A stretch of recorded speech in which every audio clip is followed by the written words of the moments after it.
Hi mami, basig nangita ka og stable nga frosting din ha. Basig mao na nimo hang gipangita, alantawan lang ang tibuok video, basig ganahan ka, sundugan lang.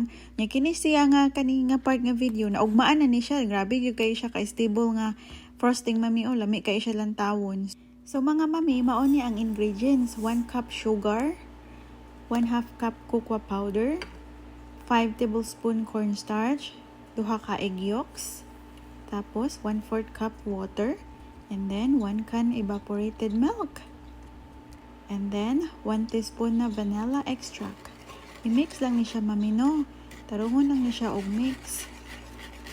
Kaya pagkahuman niyo mo og mikos-mikos din ha mami, isa lang na dayon ni siya sa medium low heat. Kunya, keep stirring lang ni siya, no, until na makuha ninyo ang inyong gusto na consistency.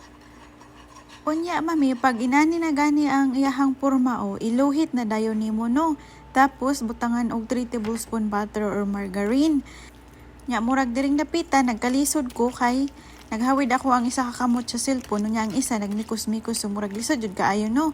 Unya diri adapita pod mami, medyo na thick na ko siya, wala dayon na ako na turn off ang heat. So ako ang gusto manggod, pero pwede na ni siya magamit mami ha. Pero ang ako ang magong gusto medyo runny, so ang ako ang gibuhat, gibutangan lang nako siya og tubig gamay, unya gimikos-mikos na ako until na mainani na siya ang porma. O ana lang gud siya nya.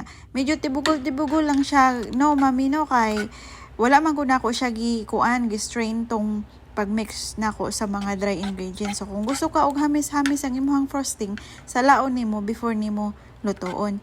So lamay jud kayo siya mami. Try ninyo. So dinhi arataman ang video nako mga mami. Thank you for watching. See you next time. Bye.